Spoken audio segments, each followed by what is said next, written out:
Once again, the big evening coffee program. And I have my lieutenants, captains, learned colleagues, technocrats who I respect so much joining us for this great program as we embark on these greater works. Don't forget to like, share, and of course subscribe so you become part of the big Pan-African family, the Diaspora family, resetting the Pan-African agenda. And of course, Ghana having its recent elections and the president of Ghana being inaugurated, and he now putting his ministers in place. A lot of hula baloo has actually taken place. We'll also be looking at the immigration policy of Donald Trump and also wielding his executive power through some of these things. We'll actually also look at the Colombia issue, where the Colombia president decided not to take those being deported, and Trump threatened them with sanctions, and I understand there's a back down now. Quite interesting stuff happening from the international angle. I will be looking at all this.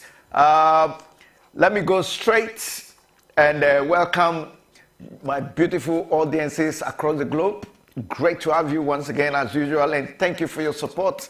Today I'll try my best to sift in some of your responses and comments that come through, okay? So bear with me. Let me go and then welcome my learned colleagues who have joined me for this great program. In the person of Teddy Amofa, my learned colleague. Teddy, welcome to the program. I think I've just lost Teddy. We'll get him back, don't worry.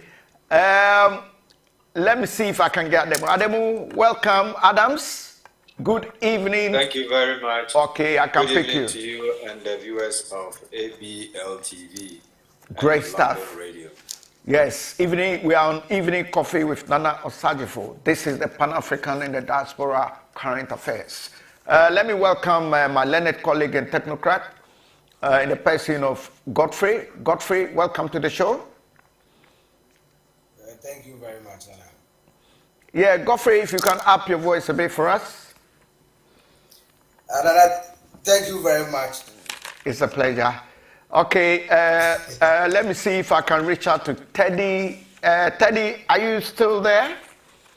Okay, I've lost Teddy. Teddy will be rejoining. But, okay, Ademu, oh, I think I've got Teddy back on. Hello, Teddy. You hear me now? Yes, I can hear you very well and clear.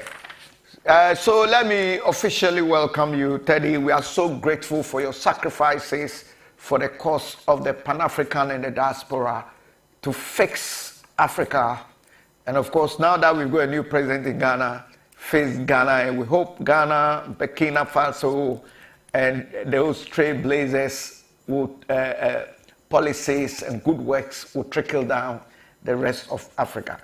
Okay, so Teddy, I think we've lost Teddy again. Okay, let me go straight with Godfrey. Teddy will rejoin, never mind.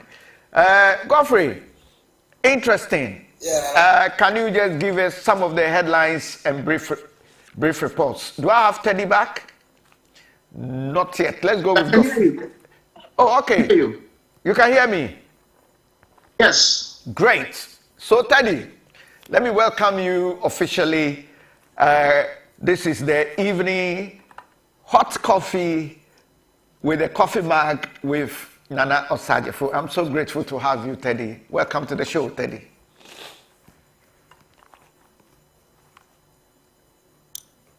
Okay, let me go to Godfrey. Godfrey, you can do that headlines for us, brief headlines, so that we can take. Okay. Yes. Good evening once again, Anna. And I think Adamu is prepared listening to me because I'm just seeing him wearing, I don't know whether it's because of the weather, unless he tells me that, oh, the weather is no good, but here everything is okay, normal, and we are kicking. As I always said, as I've always been saying, President is still doing his normal business. The appointment is still ongoing, and the vetting is also still ongoing. So I will just start from Parliament, because 3 days today that we had a program that we were all discussing about the events that went on, the violence that went on. But yesterday, the Speaker of Parliament, Honorable Albans Wani Babin, just set up a committee to investigate what happened at the vetting committee. Right. In fact, there was a I don't know whether I don't know whether they were training blues or something like that, but the minority was arguing that the time being is not all that good, so they should postpone the vetting to the next day. But the majority wasn't so happy. I don't know why they decided not to, because according to the minority, they had a meeting, or not even a meeting, but what they heard was they are going to vet only 3 people for the day. But later they came in with another one, and later they agreed to that. Later they came in with another one, they agreed to that, making it 5. Later on they came in with another one, making it 6. They agreed to that. So they thought maybe the 6 is okay for the day, but they didn't know what happened then. Before they realized, Minister Designate for Health, that's Kwabena Minta Akando, was there. Then Osagyefo Abraham too was there. That's Minister Designate for Foreign Affairs. Then Minister Designate for Communication too was there. Then say, because you guys, after every sitting, we do have meeting, and we all agree on one common purpose, that we are going to vet only 3 or 4 for the day. But they don't know why. It's more than it's 10 past. So why are they coming up with this 3 people? But the majority, as I always been saying, when you go to the chamber, the majority will have their way, then the minority have their say. So they were just arguing, and as a result of that, the microphones or the equipment they were using were destroyed. So due to that, Speaker of Parliament yesterday set up a 4-member committee to investigate the reason or what went on, and whoever found culpable will pay for the equipment that has been destroyed. So Nana, when you go to Parliament, this is what happened yesterday. But from Parliament, let me go straight to Ashanti region. Minister, or the Ashanti regional minister, that's Dr. Amakwenhene, yesterday visited Otunfo. As a minister, he has to pay his courtesy call to Otunfo to at least let him know that now he is the minister of Ashanti region. But according to him, he said he's ready to work with Otunfo, and he's going to be a minister for all the people in the region. So Dr. Amakwenhene, that's Dr. Frank Amakwenhene, the Ashanti regional minister, yesterday paid a courtesy call on Otunfo. The conversation was to a large extent how the region, the development about the region. So Nana, that's one thing happened yesterday. There's another story that I want to also trending here. That's the arrival of Togolese president.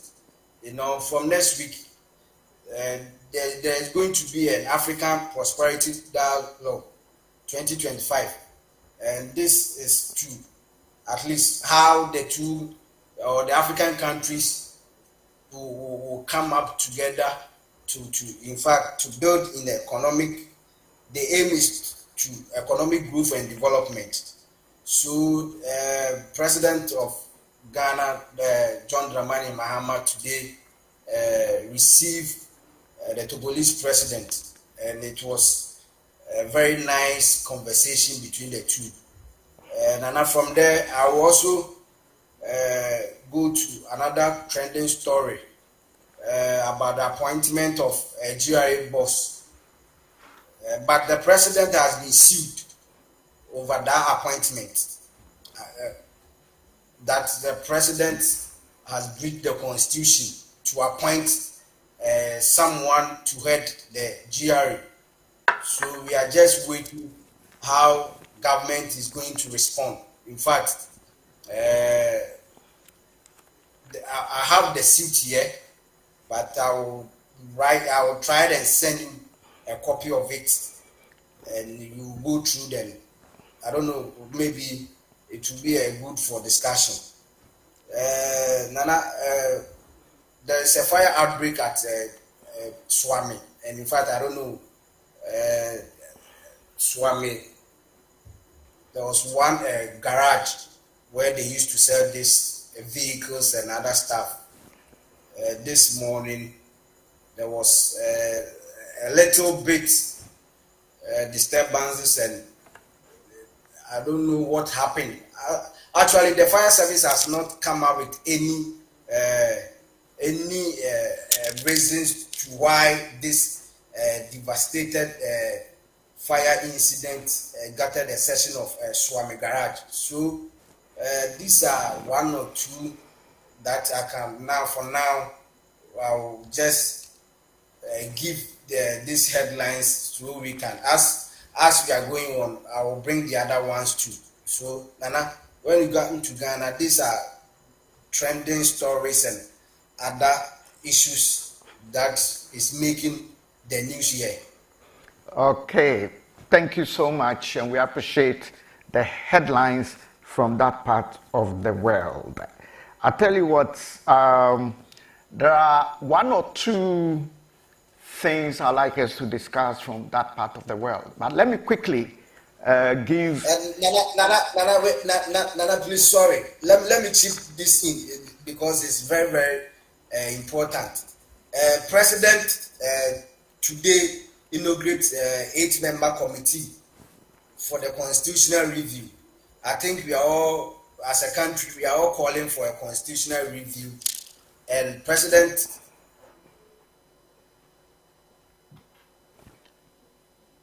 I think we still have Godfrey there. Is that the voice that has been lost? So anyway, let me go, and if Godfrey joins us, we look at the inauguration, President's inauguration of the Constitutional 8-member committee, as he said. Okay, so I wanted to just take a cue from the international angle, and then we can focus on the Pan-African angle. So from the international and the diaspora angle, we have Donald Trump imposing tariffs on Mexico, Canada, and China. And so this is what we are getting that is coming from the White House, that the White House has announced import taxes of 25% on Mexico and Canada, and 10% on China. So Canada is poised to retaliate, and I'm sure China and Mexico will do so. As you are aware, I think we have one of our special guests who has also joined us in the person of Larry Frank. Am I right? Osagyefo Kwame, are you there? Okay, I can see him live, but once we can connect him, we'll welcome him officially. Osagyefo Kwame, can you hear me? Okay. Yes, sir. Oh, great. Thank you for joining us, and we definitely on our evening hot coffee and the hot coffee mug with Nana Osagyefo. We are grateful you are. Please, with your coffee, do you want sugar in it? Or you don't want sugar? No. Okay. I want it black as well. Okay, great. We've just had some headline news coming from the Pan-African angle. Godfrey gave us some headlines from Ghana, and then I'm just doing the diaspora and the international news briefly. So if you've just joined us, that's where we are now. So President Trump imposes tariffs on Mexico, Canada, and China. Now, 3 Israeli hostages and dozens of Palestinian prisoners have also been released. As we all know, there is an issue with Palestine and Israel. This is all about education, information, and of course, enlightenment. Yes, looking further, we have a mother and child among 7 killed in Philadelphia medical jet crash. And we know there's a jet crash which happened in America, Philadelphia. 7 killed. And so we'll be looking at this story, or some of the headlines that are making way in the international scenery. Let me also go straight.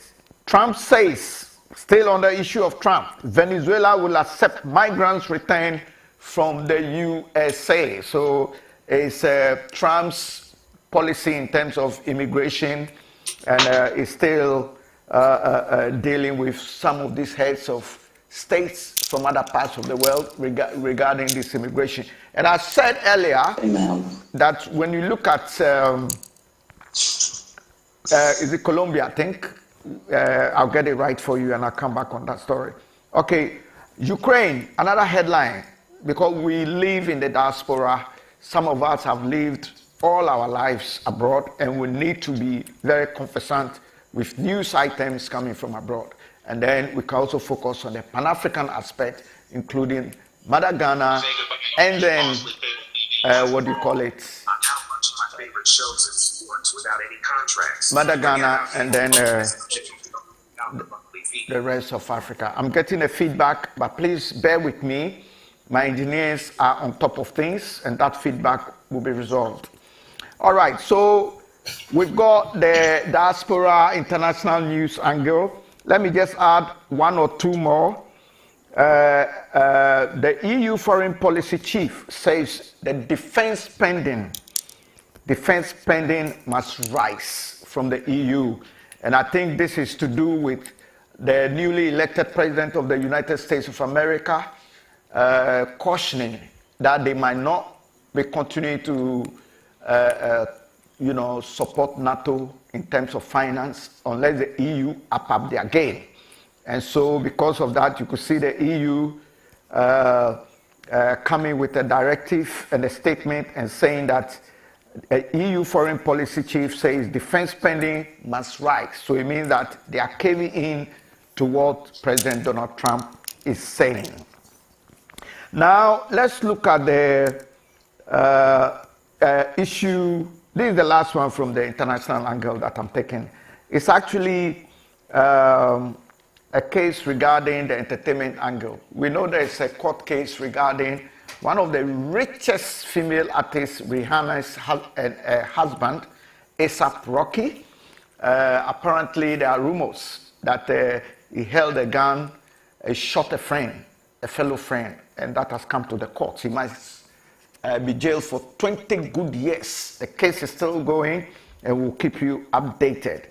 All right, so my learned friends, this is just a brief gist coming from the international angle and the diaspora angle. Now let's look into the Pan-African angle.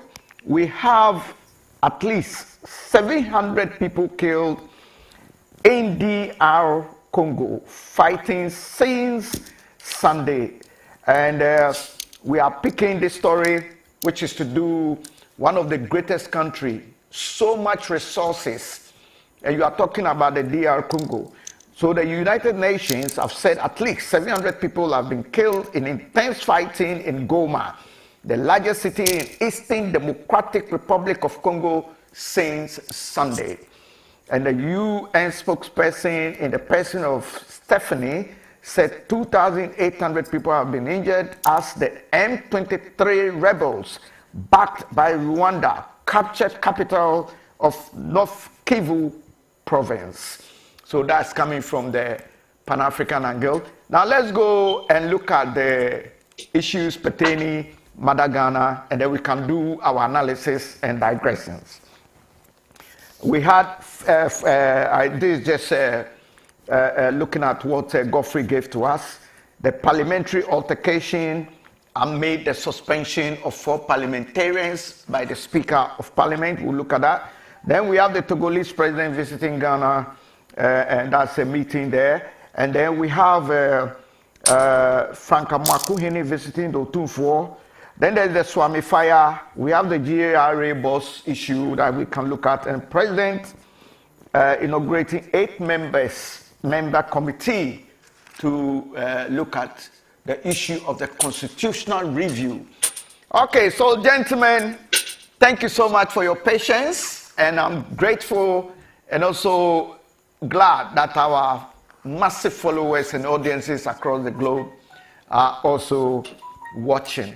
So let me start with my very good learned colleague, Teddy, being the first to have a sip of his coffee mug. I don't know whether he took sugar or without sugar. Okay, Teddy, you can hear me now? I can. Can you hear me as well? Yeah, I can hear you. Great, great. Okay, Teddy, apart from the international brief gist that I gave, let's look at the crackdown by Trump and very hard with these tariffs. What do you make out of it briefly?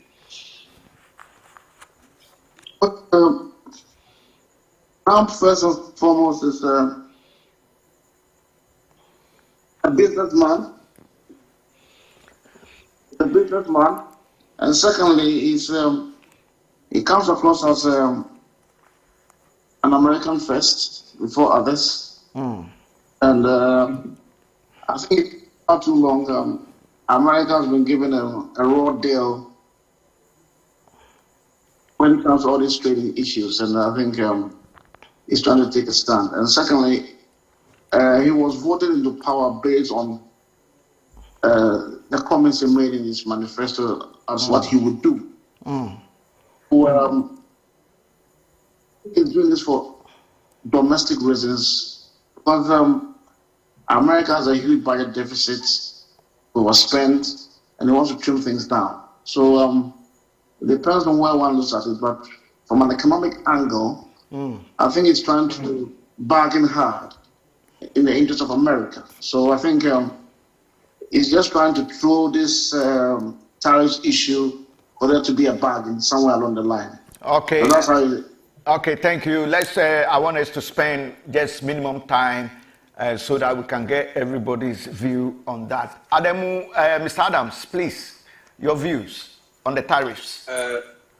My view, the first I'll touch on is the recent crashes in the United States of America. First was a passenger plane and a helicopter that took about 68 lives, needless. And then this one, a medical helicopter in Philadelphia. It is unfortunate and it's quite sad. My heart fell to the families who are bereaved, and we think America has to do more. They have to do more to prevent things like this. The first one in Washington, D.C. was as a result of incompetency and lack of putting up people on shifts. The cutting is doing a great harm than doing good. Then I'll jump on to the tariffs, the trade tariffs. In as much as Trump is a fascist and we termed him as a businessman, this trade tariffs will end up biting America, because now a lot of countries are becoming fed up with the American hegemony. We look at the countries that are in alliance with Russia and they are not going to spend the dollar again. Very soon, dollar will crash American economy, whether they like it or not. So America is already indebted to China. Whatever it is, China has got the biggest bargain chip on the shoulders of America. So America can never bargain with China anymore. They have to do a proper discussion, business trade-wise. Countries are beginning to defy the World Trade Organization. So when we defy the World Trade Organization, we defy the World Bank, we defy the IMF. Where is the strength of America again? America has no strength. America owes a lot of money and they are not paying because the dollar that we use for trading belongs to them, so they will not pay. We are paying American debt. We are servicing American roads. We are doing everything for America. Okay, let me go on to Godfrey. Have you got any brief views on that? Okay, I have our beautiful lady Julie there. Julie, welcome to the show. Obapa Julie. I think we'll get the voice of Obapa Julie. But Godfrey, any brief views on the tariffs? Nana, I don't have much to say because my senior brothers have said it all. You know, as Mr. Demo was saying. Now, okay. Yo, so let's move on then, and then we can be able to look at some of the few issues. It's all about information and the dissemination of information, education, and of course enlightenment, service to the people. So Ademu made a point. Let me touch on it, and then we can move quickly. Cutting of the employment, as you said, you believe is a factor, and that caused some of the accidents, and that probably the owners are looking at more profit as to the safety and humanity. So that's what Ademu wanted to implore there. And so let me move on quickly. Okay, let's go straight and then look at the other issues from our part of the world, the motherland. Okay, now there's something significant that's taking place in Ghana. Now, before the Ghana issue, I think it's better we look at the Congo issue because that's very prevalent, and then we can spend more time on the Ghana issue. Okay, so I think we've got Julie. Julie, can you hear me? You can hear me? Julie's voice is faint, but I'm talking about the Congo D. Yes, so the Congo issue is something that has been going on for a while. We know Rwanda, back M23, are now getting closer to take over the DRC. Let me go to Teddy. Teddy, the DRC. Well, I think in regard to those protracted wars, it's been hedging on for a long time, and yeah, this Rwanda issue, and I think it's been going on for a long time. Those issues, and you have this on and off issues, and I really don't know the genesis of the problem they want. I think probably one party wants dominance, also. I'm not so sure about the genesis of the whole problem, but I think it's going to be difficult. Yeah. It's going to be a protracted one. Okay, so we'll be following. Let me come in. Yeah. Let me come in. Okay, then we'll go on. M23 is a fascist. It's a fascist or a rebel group, splinter group within the Congo. And the M23 is saying that, look, we've had various governments within Congo which are useless, which are the export of foreign authorities into Congo.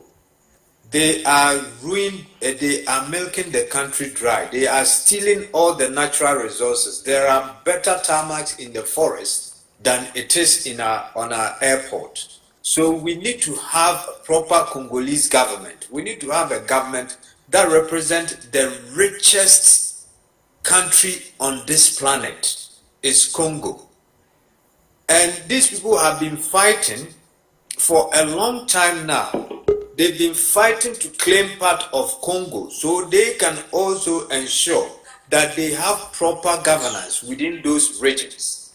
And unfortunately or fortunately for them, they are being associated with Paul Kagame, that Kagame is stealing from the eastern part of Congo to build Rwanda. If that is the case, I would have wanted that Kagame should build Rwanda so it becomes an example for all the African countries. Look, we allow these young men, young white men, to come and corner us and take our natural resources, including the human resources that we've got as well. You and I are not meant to be here, but because our natural resources are being given away for free, our human resources has to migrate to where there is meaningful employment and where you can exhibit your God-given talent. That's why we are here. I always say that, look, Nkrumah had wanted Africa to be the China. If you read Nkrumah's book of I Speak of Freedom, and you take Chairman Mao's constitution and the developmental agenda of China, it is a replica of Nkrumah's writing before Chairman Mao adopted it. You see, Congo was the country that America, let me come in, Nana, it's very painful. Congo is the country that was used as an example to see if the neocons can destabilize Africa. And indeed, they succeeded. Dr. Nkrumah was in the White House press saying to them that, look, if you don't stop that nonsense, by the time I get to Ghana, we are going to send the African forces to Congo to fight the UN. And before Nkrumah got there, Jamal has organized the soldiers already and they were in Congo. Yes, so grateful for those background. We'll be actually on another program dealing with the Congo issues, because we know that the Congo is one of the most wealthiest nations on earth and on continent Africa, and we know what they have, all the mineral resources, including coltan, which is used for smartphones, televisions, and all that. So we have to spend another show to really look at Congo's issue in its entirety. But thank you for that. Let's move straight away and then look at the issues coming from Mother Ghana. Okay, so let's look at the parliamentary altercation amid the suspensions. But before we do that, let me welcome our beautiful lady in the person of Obapa Julie. Obapa J, how you doing? Oh, I'm good. How are you? I'm good. And we thank you for joining us. As usual, this is ABL TV, of course, the Pan-African and the Diaspora program for Mother Africa, and of course, looking at Ghana in its entirety, so that the success of the country that was the first to get independence in the Sub-Sahara, success can trickle down the rest of Africa, and that change can come. Okay, so Obaba Julie, if you can give us a brief on what actually happened and the consequences that the speaker and things the speaker has put in place. Our Godfrey has already given us a gist, but Godfrey, are you still there? I think we lost Godfrey. So, Julie, give just a brief of this altercation, because the so-called honorables were some of them, I'm not saying all of them, because there are very good, gentle, honorable members of parliament who are very, very, indeed, a real gentleman. And there are those who are dishonorables, and they still feel probably they are still in secondary school with the Aluta Kontunwa and Jamu, oh Samabo.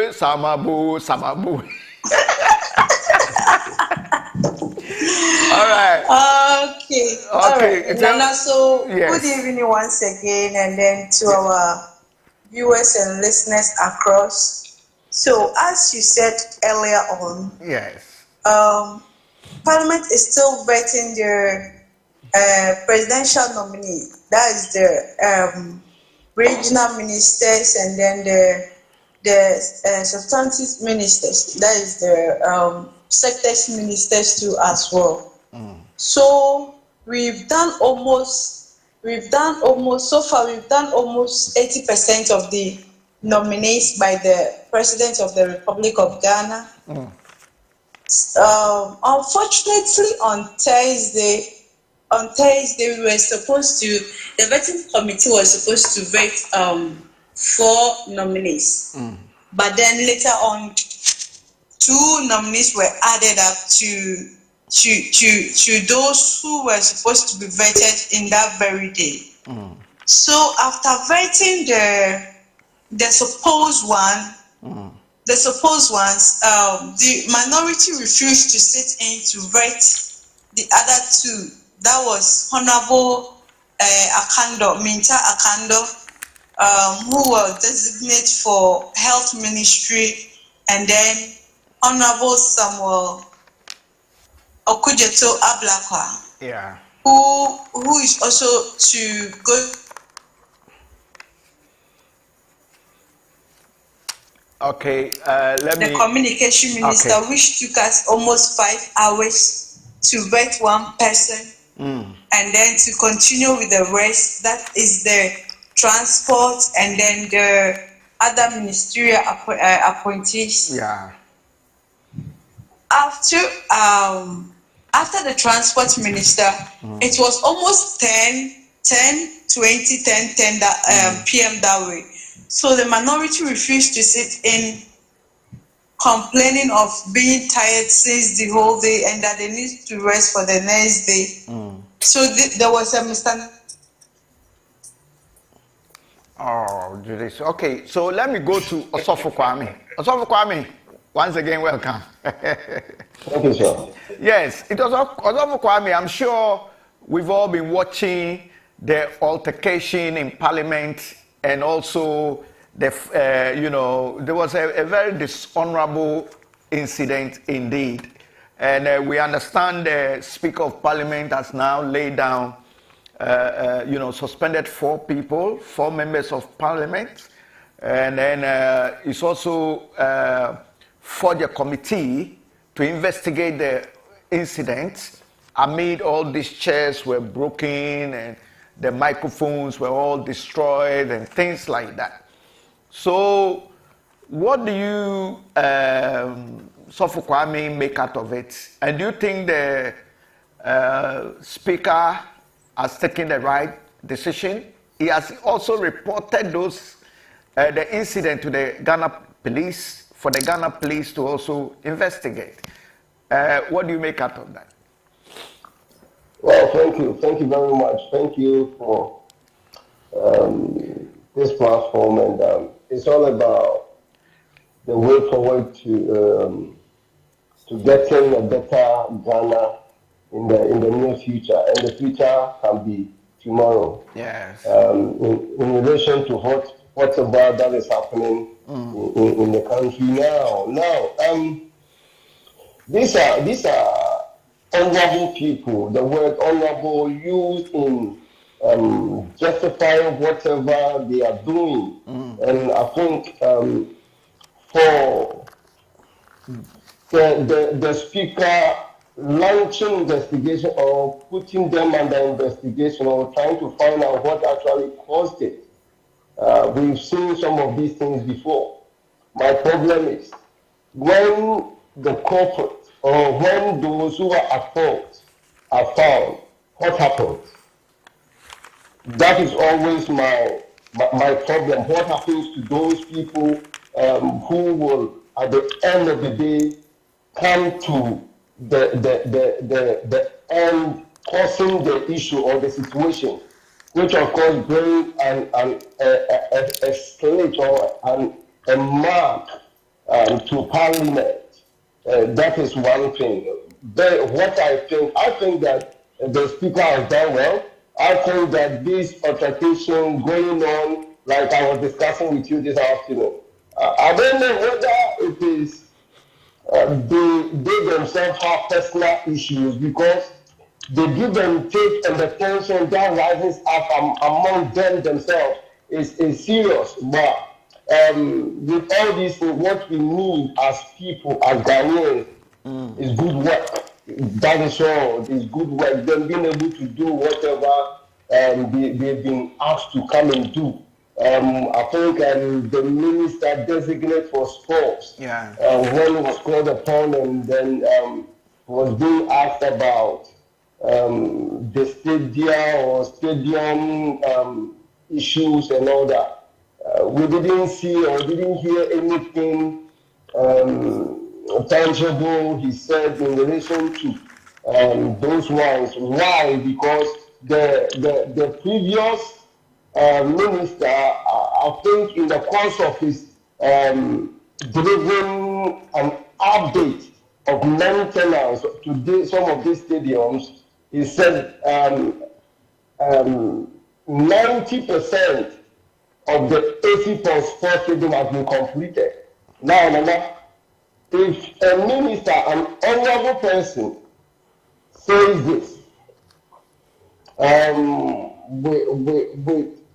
with whatever that is going on in that particular area or in that particular stadium, you'll be amazed that if 90% of this stadium is completed, that is refurbishing or renovating or maintaining or maintaining whatever equipment we have at that stadium.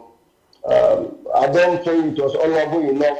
And when this man was called upon, he was trying to just ask a lot of questions, which I realized the chairman for the committee had overruled his time. Yeah. And it was also something that he also didn't understand. My point here is that when you are called upon to deliver such, you are a minister. You should be able to, according to the title being given to you as an honorable, you should be able to be honorable enough to do whatever that you've been called to do. When those at fault in these altercations are found, will they be prosecuted? What is going to be the end result? Is it not going to be the same old story of people doing whatever they have to do, and at the end of the day, instead of being demoted, they are rather promoted?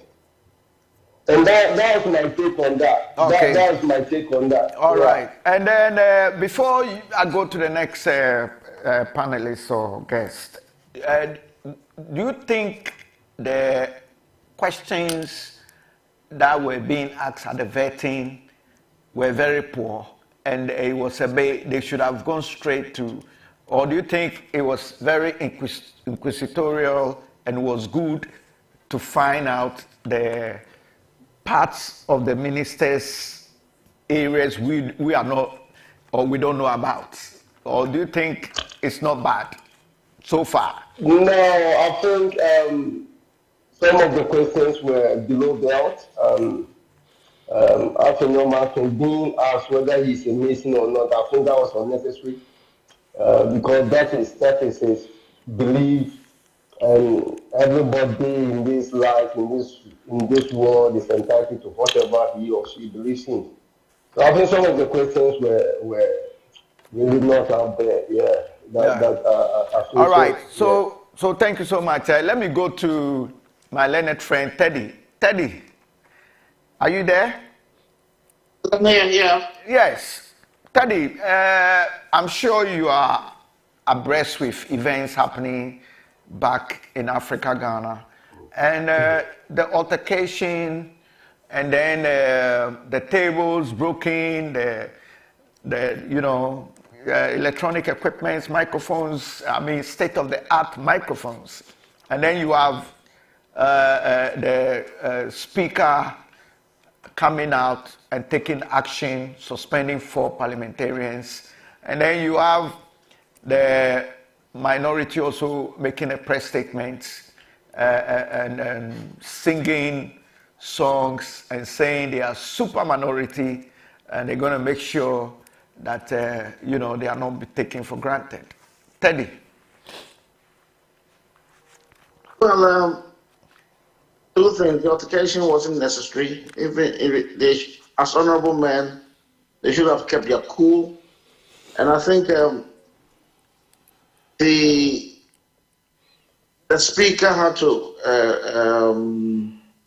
The speaker also probably, I think, overreacted, considering the fact that now it's been alleged that he acted ultra-virus, and he's not got the power to set up a committee and all those stuff.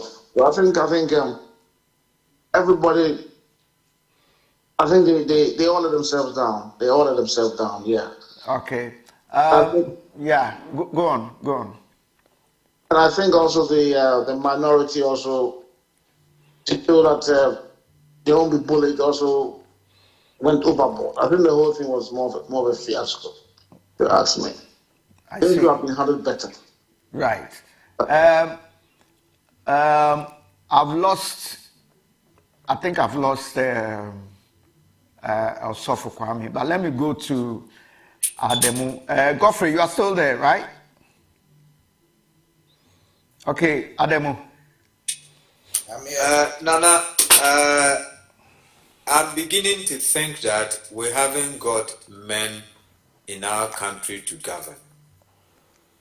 A point in reference is what is happening in Parliament now. It is becoming kinder play, children's playing in Parliament. And the notion is the loudest voice in Ghana is seen to be the most intellectual person, which is absolute nonsense. We are going away from the Ghanaian way of thinking and our culture. Ghanaians used to talk when two people are speaking. Third person wouldn't understand or hear a word from the discourse between two people in Ghana. I remember when we were young, if you speak and you have a harsher tone, you attempt to be a donkey, and nobody wants to be called a donkey. When I started radio, I speak as an intellectual. I talk as a gentleman. I had some stupid people who came to me to say, oh, you could hear another people shouting on the radio, so why don't you shout? So my answer to them was, if shouting meant to be intellectual, then goat or sheep would have been the most intellectual people in the world. What I'm saying here is, we've seen how Afenyo Markin is behaving at the committee. We've seen how Afenyo Markin has denigrated women by attacking the clerk of the committee, calling her all sorts of names, branding her to be an NDC official and intimidating her. That should be called loud for men to realize the strength and the power and how we should revere women who are working, but rather not to bully them. Afenyo Markin should be made to understand that the role of a minority leader is not a rabble-rouser. He should be much more intellectual. I am beginning to understand that our intellectuals now are no more intellectuals but have baked intellectuals. If a lawyer of a good standing like Afenyo Markin will behave like this, what will be the outcome of the young lawyers in the country? Can they be able to go onto any table to have a proper discourse and do a proper trade agreement with any of their counterparts outside the borders of Ghana? That is absolute no. That is why I said we haven't got the men to govern. It's within all the parties, both NDC and NPP. Now we have somebody sitting on a radio saying that the Speaker of Parliament, there were 2 briefcases amounted to 12 million Ghanaian cedis who were given to the Speaker of Parliament. We urge the Speaker of Parliament to clear himself of this bribery and corruption allegation, or else we are going to brand him as a thief. You see, we have a parliament, a committee that cannot sit beyond 10 p.m. Yeah, okay. So here in this country, I was in the Westminster. Yeah, I know. Let me come in there. With the issue of the Speaker of Parliament, the alleged statement, which I believe you are referring to, is it Baka Vomewo? Not Baka Vomewo. This is Kwame Afrifa on Angel FM, saying that he spoke with a security expert or one security couple that told him. Okay, I heard that one. Yeah. The two of them are aware. We don't want to have a Speaker of Parliament. That was Oketechi guy, isn't it? Oketechi Afrifa. Yeah, yes. That's the guy you are referring. Okay. We don't want to have a Speaker of Parliament with that sort of name. Yeah, just like the Chief Justice that retired. I understand. Whom a lawyer went to court and said he's a thief. Okay. And he couldn't clear himself. All right, Adamu, don't worry. Don't worry, I get your point. Let's have a decorum so that everybody else can also have a view on it. Aside the Kotechi FIFA one, there was the Baka Vemowo one that he was brought to the vetting committee and he apologized there. So I think we need to look at it from all angles, and then. But before you go, you see, we said press freedom. Press freedom comes with responsibilities. You and I in England, there are certain things you cannot go and say if you haven't got the evidence. You would even ask for, you hide behind freedom of information law to write to the state, to write to the government official to demand certain information, in as much as you've got it before you can air it. So where is the press regulations in Ghana? This has allowed foolish people and so many people into the press fraternity who are destroying our nation. Hence we've got stupid MPs, you see. Okay, it is something that is vicious circle. We get that point well to our country, yes, by repealing the criminal libel law without replacing it with any coherent progressive laws that will check the press freedom in our country. But I'm sure it's destroyed the press. I think there are still laws that can take care of all those things, as we know that the defamation can take care of that in terms of libel and slander. But the rule of law and the enforcement of the rule of law, the implementations, the zero tolerance of the rule of law, is that working in that part of the world? So these are part of the issue. I'm sure the laws are there. Its implementations and having strong institutions to deal with it, I think needs to be looked at. Okay, so it's been an interesting one. Anybody want to comment on this particular speaker's action after the altercation? Speaker has come out. He's now laid down, suspended 4 members of parliament, and then he's referred the case to the police, Ghana police, and then he set up an 8-member investigative committee. Godfrey, what do you make out of that? Because you reported on that. I think a speaker committee is a good call, but my problem here is that these honorable members were mature to understand each other rather than going at each other, because Mr. Adamu was saying something that MPs that they cannot sit beyond 10 p.m. It's not only vetting committee job that they are doing. So many of them also are in a different committee, and before they will come to the appointment committee, they have to do the business at the chamber before. So then I imagine this, going to the chamber, working, before you come to the appointment to vet people. I think they are also human. And before anything, the reason why the minority or they were just fighting each other was that. Godfred, you people have got it cushioned. When we say cushion, you understand the word cushion. Yeah, You've got it so soft. Look, in this country, hold on. Look, in this country, MPs go to the chamber in their offices with mattress to sleep and wake up and attend a pressing issue. We don't have it cushion in this country. There is no cushion in this country. Where you think you go to the chamber and work within 8 hours and forget about the midnight meetings and discussions that you have to do. Ademu, let Godfrey carry on, and then I will bring you in later on. Godfrey, you just attest to what I'm saying. The MPs sometimes go beyond even 12, 11 there.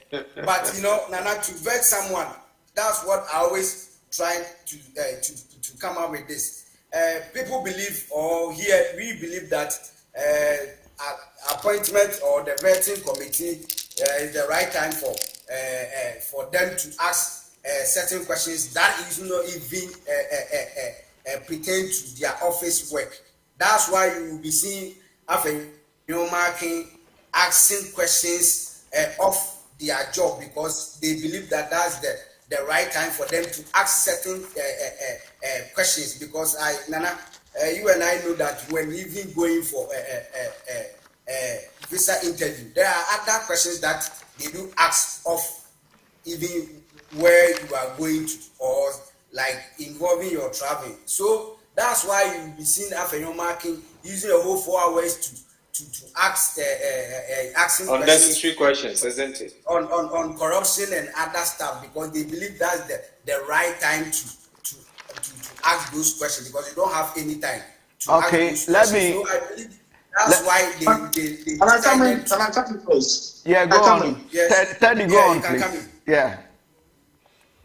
Why can't they have a coherent time frame to interview them? For instance, you ask. Can I finish, please? For instance, if you have 4 ministers you want to interview for, you can slot in morning for them, then the afternoon for the remaining 2. So within the specific, so you have, let's say, 5 hours in the morning, 5 hours in the evening. So within that time, if you can't go above your slotted time. Each person could be asked questions, slotted time, 10 minutes. Then you have somebody there to prompt the person within 10 minutes. You can't go beyond. I think if you have this organized prompt time, you won't have these issues where one person will spend 4 hours asking questions, whether it's necessary or unnecessary. I think it's just political point score. I think you must have slotted time, well structured. If you want to interview, let's say from between 9 to 1 o'clock, you interview two designated ministers. Then from 1 to 5 or 1 to 6 at most, then you have the time to interview the others. I think it could be done. This is nothing which is. I think we are just making a mountain out of the molehill on this issue. Yeah. We don't start our time actually. Let me. You see how eloquently Teddy has presented the case. It's just a matter of Ademu, let me the MPs and the various committees refusing or not knowing what they are meant to do. No. I think let's look at it. They have time. They have starting time. Godfrey. They have closing time. Godfrey, let's have some decorum.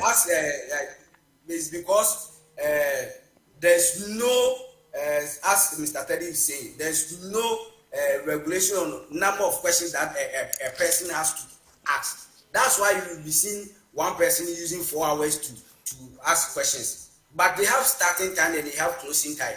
That's where they were arguing about that. The time that they wanted to vet other people is the closing time, so they should postpone it for the next day. And it's inconceivable. It's inconceivable for someone to be interviewed around 10:30 p.m. It's ridiculous. I mean, how? Yeah. How can you interview somebody beyond even at 10 o'clock. This is just questioning the person, well structured, and you have a timer who will prompt you. A timer will prompt you 10 minutes. You have 10 minutes. That's it. You can't go beyond. But to go to stretch it to 10:30. Yeah, but it beggars belief. Let me also interject, Teddy. That's a very good point made. But do you think that, like you said, a political score and points, because some nominees even spent 30 minutes and they were gone. Some spent less minutes or whatever, and others have to spend. And I understand previously, same was done to Ufuriata. He even had 2 days. So the question. No problem. Yeah, but Teddy, the point I want to make is that, is it a case of probably the newly elected president being in a hurry to set up his government for the reset? So probably there was a compromise, and behind the scenes, like Winston Churchill said, Giorgio is a war. And so they wanted to go into overtime because of the schedules and for government to be up and running. Because some of these things, like the clerk to parliament was also saying that because some of the nominees went over 4 hours, 5, 6 hours and all that, the numbers that they wanted to actually vet, couldn't come on. So this is something that they, avail later to both parties or both vetting, to all the committee members, let me put it that way. So I think the altercation bit didn't go well. And I think if the minority had walked out, the majority would have gone ahead, and because they will claim they have the quorum, and I don't know how many numbers they need to get a quorum, and they are in the majority, and so probably the minority wasn't able to contain their temper or anger, and so there is a cause. Do you have to exhibit your emotions in politics? No. You should be able to be civilized enough that is why to have a proper deliberations and discussion. So that is why there is the issue, isn't it? We don't need anger. Yeah. We don't need anger in politics. So this is an interesting situation. Now, gentlemen, Osofo Kwame, I'll come to you. Mire and Fiu cry. Osofo Kwame. Have we lost Osofo Kwame? Osofo Kwame. His microphone is mute. Okay. Nana, can I come in? No, Ademo, I'm coming. 1 second. I wanted to put this across. Are we, Godfrey, I could see you are laughing. Why? Any point of? No, it's Ademo. I don't know why this is on the neck of the Speaker of Parliament. Okay, don't worry. Ademo is very. Yeah, but what I'm saying is that Ademo is very passionate about the motherland, and sometimes it's the passion that drives him. You understand? Yeah, because I sometimes understand where it's coming from. We cannot be so rich a nation or continent, and yet disorganization and everything is just rulable. Only the few are making it as against the majority poor. So there is a point of contention there. It's because Ghanaians they are not ready to work for their country. Unlike when you travel outside, people. No. Come again. I missed that point. You said Ghanaians are what? Yeah, I said Ghanaians. That's how I see it. They are not ready to sacrifice for the nation. Unlike when you travel outside, people are willing to sacrifice for the nation so that their names. Godfrey, I can understand your point, but I think that if leaders of our nations lead an upright and lead well, things can be done, because the brains in the white man's head is no different from the black man. And I can We assure. have even got bigger brain. We have even got bigger brain. Our But brain I think that but then let me. We work with the whites, gentlemen, and we know how gentlemen, our brain can work faster than theirs. Gentlemen, You relax. It's Gentlemen, relax. When you are working with them, you know how they behave. You know they don't tolerate. No. It's the system. Okay. It's the system. Yes. Gentlemen, The please. system has been designed in such a way that Gentlemen, you see, are we having the same? Are we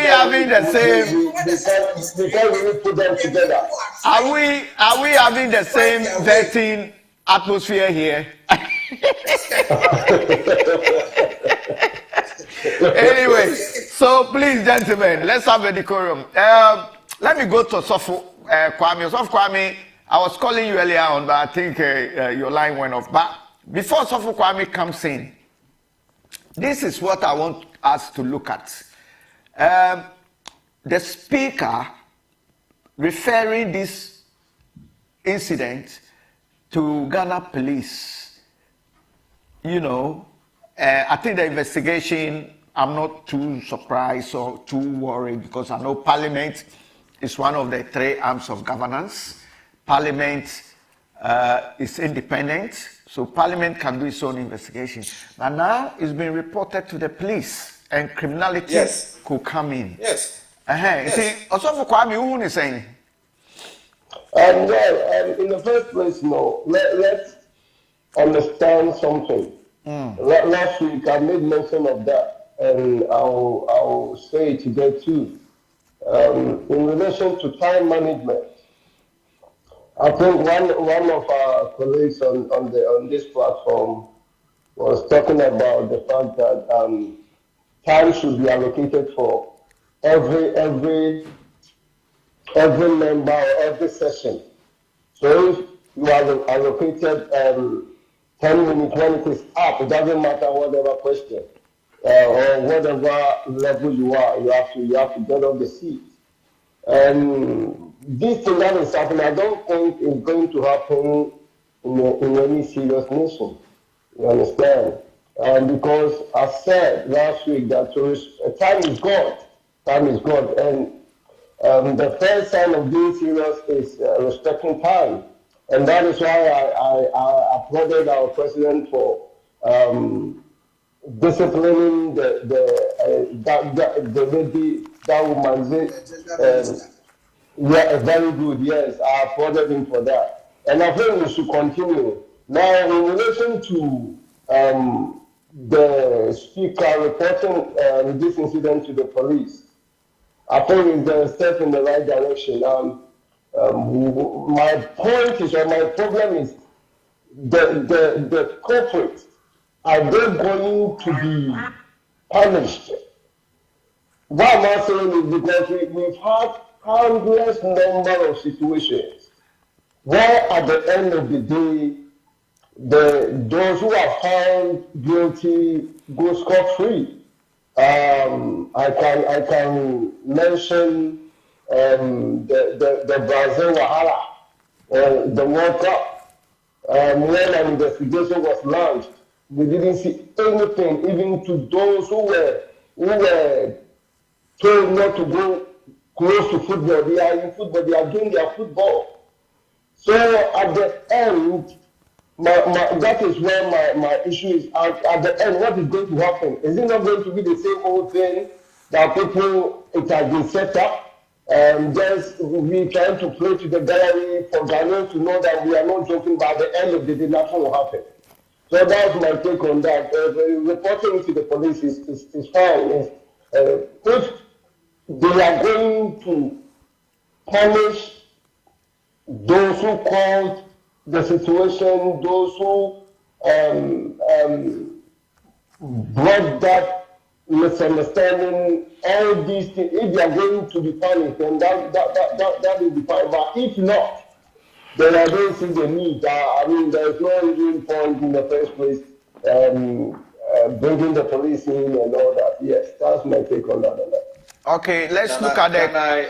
Now, Ademu, wait. Let's go to Ademu. Can I add a bit? No, I know you come in. Ademu, let me go to Teddy for Teddy's take on the criminality aspect. If the police comes in, and is it the right thing? I'm not so sure whether that's the right thing to do, because the question is, as the speaker now, as you said, now they want to take him to court as to whether he's overstepping his. Yeah, I'm listening. Whether you are breaking up. Sorry. As to whether he has the power to do that, that's my question. Because now he's been taken to court or so, as to whether he's acting above his powers. But that's the legal issue that I think we need to wait and see whether because you said earlier on that that you suspect that is ultra vires, and the speaker might also believe it could be intra vires within its parameters of the law, or probably the standing orders of Parliament. So if it's criminal, is it criminal damage or what? If it's criminal damage, I'm not sure. So I think I would have thought you could probably extend the. But was anybody hit? Will any other person be pressing charges against, being taxed or anything? And criminal damage is obvious. As for the damages, is there, and the speaker also went ahead to say money should be deducted from their pays and all that, and that the state is not going to. I think Parliament. I think Parliament. No, let me finish, please. I think Parliament is sovereign, and Parliament. Yeah. I don't think anybody can interfere in the powers of Parliament. Parliament can discipline their own self. So bringing in the police is something that is probably novel in this situation. Yeah. So no. Police is not a different arm of government. Police is different. When you say we don't want the interference of the Parliament, that's why we call in the judiciary. We call in the executive. If the executive had instituted the investigation, then we will say that the executive is interfering in the affairs of Parliament. The Speaker is the leader of Parliament. Therefore, if something is going on in Parliament and he thinks it's criminal, he thinks will bring the reputation of Parliament to the gutters, the Speaker of Parliament has right to call for the National Security Services, the security agencies, to investigate if indeed there is some form of criminal damage by the work or the execution of the work of members of Parliament. Then the security services will take it on. However, if they want to prosecute, the prosecution aspect will be different.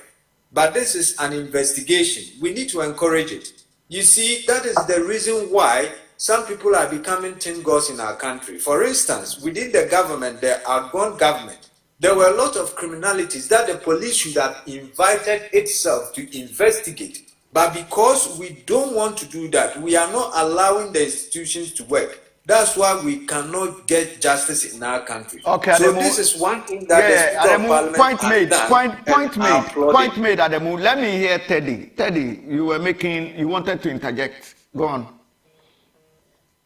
About that, before I'm talking about the powers of the Speaker. That's what I wanted to know. Has he got the power to do that?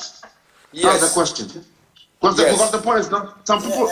The previous the previous majority leader has raised that issue and other issues, and even I think what Martin Pebu, go on. Yeah.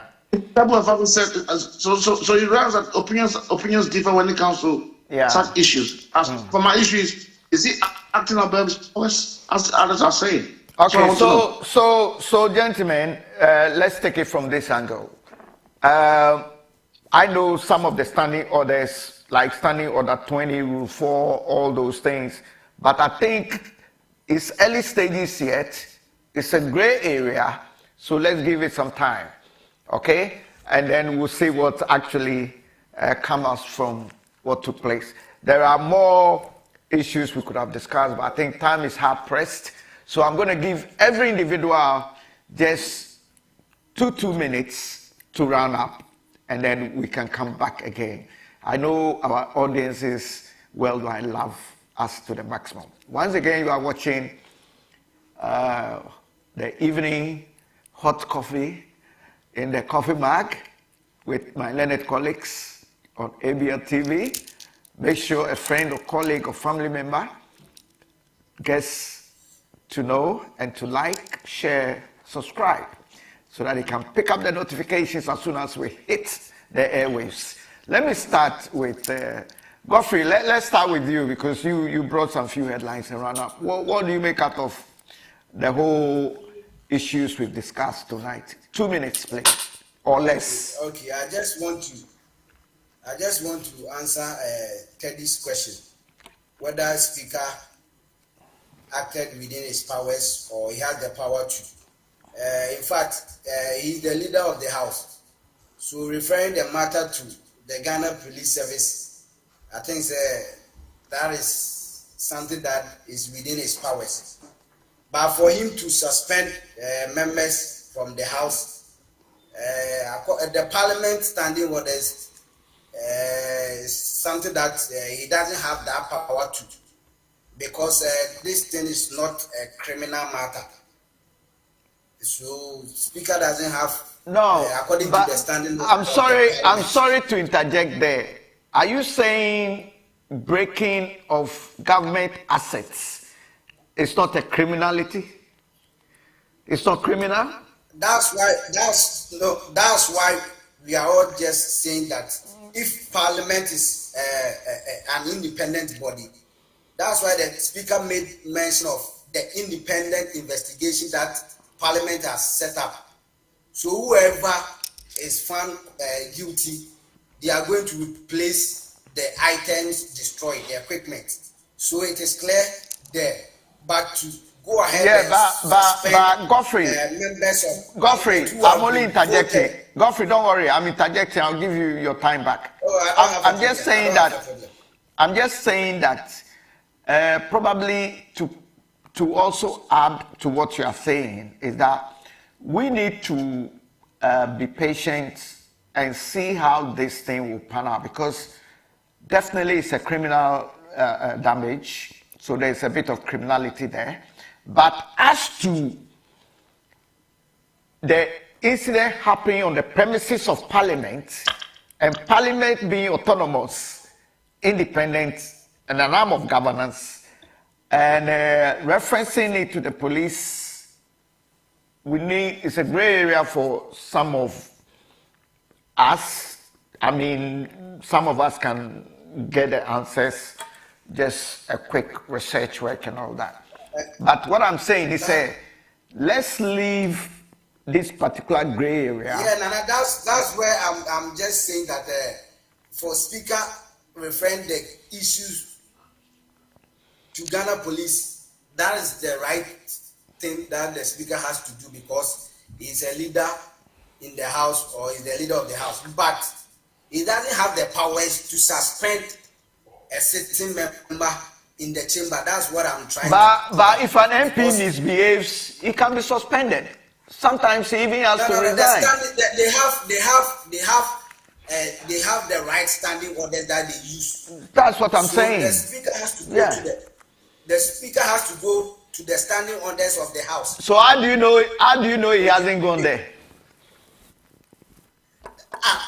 There's so many even the colleagues of Speaker has even come out that he doesn't have the powers. Even the members of the Parliament both sides have even come out criticizing Speaker that he doesn't have the powers. Yeah, but we wouldn't be able to lean to any of the sides until we really clearly get to the bottom of the standing orders. I was just answering Mr. Teddy's question that when you go to parliament, everything that they do, they go according to the standing orders. And so the altercation that happened, was it part of the standing orders, the incident? The incident wasn't part of it. That's why the speaker has set up, as a leader of the house, set up an investigation body to investigate the issues, so that the people who are found faulty will repair the items damaged, the damaged items. Okay, no problem. That's the main motive, because they don't want the whole house to bear the cost, because this is an individuals who went into confuse or cause commotion at the vetting committee. So that's why he decided to set up an investigation body to investigate the whole matter so that whoever is found culpable will pay for the item. That's what even speaker said yesterday. So I'm just quoting him. Nana. Okay, all right. Let me go straight to my learned friend. Okay, I'll Sofu. take it. No, let Sofu do it. Sofu, go on. Because Ademu, you've had most time. I'll come to you. Let's go to Sofu and then. Yes. Okay, thank you. Other than Sofu, before you go on, if I don't let Sofu come in now, you know, our program will be judged as the vetting incident, and probably we'll start throwing the cameras and all the stuff. and they will say that Ademu is becoming like a Fenyomag. No. I don't want to be Ademu is hijacking the program. Anyway, that's just on the lighter note and a sense of humor. He's a good man. Yes. He's a learned too. That's just a lighter note. Yeah. Okay, that's a joke. I mean, Ademu is a fine gentleman, and so yeah. Okay, Sofu Kwame. All right. We've gathered here simple because we want to see a better Ghana. We want the betterment of the people living in a very powerful, a very rich country like Ghana. We've all gathered here talking like this because we feel and know that, not even feeling, we know that our lives as Ghanaians can be more prosperous if things are done properly. And one of the major things I will say as I've been given this time is to be able to manage our time well, which of course I think we all know in this country as we are living. It is time, because your ability to maintain time in this material realm that we live, we are being controlled by time. And so if we are going to be a country to move forward from where we are to our original destination God has given us as Ghana, ruling the world, then our first point of contact should be we respecting time, and it should always start from the top. And so this is what I'm saying, and this is what I think my 2 minutes I'm also using to sign off. That let's respect time, because time is God and God is time. Thank you very much, Kwame, Osofo Kwame indeed, and Osofo Kwame too was, I won't give it away, but he's a force man who has come out of the force, so he knows what he's talking about when he talks about time. Yes, he's a very disciplined person and doesn't joke with time. Okay, let me go to Ademu and then I'll come to you, Teddy. Yeah, Adams. Yo, Nana, I thank you, and I'll be pretty quick, as Osofo Kwame has said. Even the heartbeat is time. And if you miss that 1 minute or a second, you'll be gone. So time is God, God is time. Nana, the Speaker of Parliament per the standing orders of United Kingdom, which of course I think Ghana is a hybrid. We took a lot from the UK Parliament and a lot from the United States Parliament. The Speaker of Parliament here does not have right to suspend a member of Parliament. A committee is being set to investigate if the particular parliamentary member is culpable of what he's done. Then the Speaker or the leader of the party has the right to take the whip. Then the Speaker can suspend the person from Parliament. They give him a day, suspension date. When you finish serving your suspension, you come back. Either your party will reinstate the whip or not. It's up to you. You can go independent. So that one is a gray area, which of course I don't have the standing orders of Parliament yet to know. But I believe the Speaker should have referred them to a committee to investigate them properly. And if they are found to be culpable of what they did, then he can suspend them since but do we need to investigate before the Speaker suspends when everything is so clear on camera and you know? So I think that one. Yes, Nana. Until no. I understand. All I'm saying, yes, the suspension can take place. No, I'm not saying they are convicted. Everybody is innocent before. I know. We should do the right thing. We should be seen as doing the right thing. And again, one good thing that Bagben has done is referring the issue to the police to investigate. And after the investigation, I want the criminal prosecution. I want them to take the issue firmly so they can prosecute outside Parliament. They can prosecute. All right. And found them, and they should pay. Let me go to our learned technocrat in the person of Teddy Amofa. Teddy. I think, yeah, if it's criminal damage, but I'm not so sure as to. I think at the moment it's an interesting point, but in regard to the police issue, so that if it's criminal damage, yeah, but the point is, would they be taken to court or what? So the police investigate. So if they should act on the police report, getting back to square one again, because the fact of the matter is they can still do. The committee can do what the police can do, because the police, if it's an investigative body, it's not a duplication if it goes to the police, because the committee would take evidence from what happened. The police will do the same thing. So are we not having a duplication here? Would the end result would it not be the same?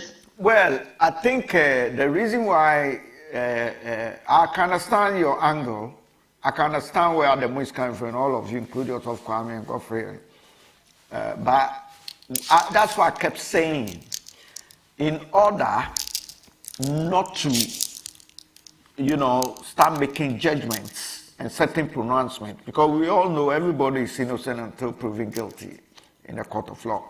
We also know that Parliament is so independent that during the previous government's time, Nana Akufo-Addo's time, when a member of Parliament challenged the Speaker for adjourning the House indefinitely, they took the matter to court, and we all know what happened. The Parliament decided not to adhere to court because there was an issue of an arm of governance. I'm talking about Parliament, the legislature, that makes the law for the courts to interpret and the executive to perform its duties administratively. And so what I'm saying is, let's all have some patience, okay? Probably our next program or couple of programs to come before any comments or things come out from these investigations, then we can make well-informed pronouncements and narratives. So I think let's continue to sip our coffee and enjoy the evening. I want to thank all of you for coming onto the show. It's been a great pleasure. And our worldwide audiences, and including our fan club as well. Please don't forget to follow us on Facebook, YouTube, the Instagram, TikTok, and also our website, which is ABL Television or abltv247.com. This program is also has a feed with our sister station, Voice of London Radio. That is vol.co.uk. And so we are here to inform, educate, entertain, and also enlighten the masses to the maximum. Once again, thank you so much, and we want to thank Top Connect Money Transfer. They are remittance services, a remittance service that is so cheap with its commission that once you use it, you never go anywhere. So Top Connect is the name when it comes to remittance services. Once again, my learned colleagues, thank you, and we appreciate your selfless time for the service of our people and humanity. Thank you.